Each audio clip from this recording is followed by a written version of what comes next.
Recently, for my journalism module, our end of module brief was to write an article from 800 to 2,000 words. I was thrilled because it meant we could write whatever we wanted, and I chose to do mine on consciously consuming the internet.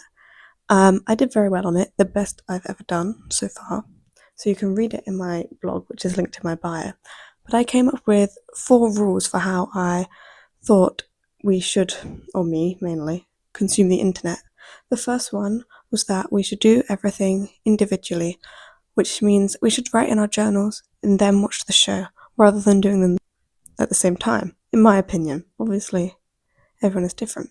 It gives us like a better sense of who we are and what we're actually thinking and what we're actually seeing and actually viewing. The second rule was turn away from TikTok and turn to Substack.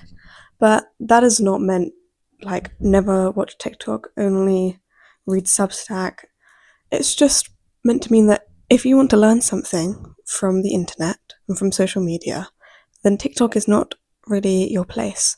It is difficult to learn anything from a short video, and perhaps turning to longer forms and written essays and ideas just gives you more well rounded thoughts. The third rule was don't get your news from social media. For me, that means don't believe everything you read. Do your own research.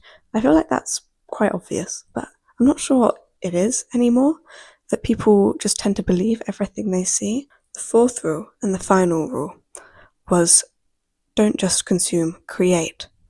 And that means create your own media or your own literature or your own music or your own books or your own TV shows or just diary entries, your own blog, anything you want, because everyone can consume, but not everyone chooses to create.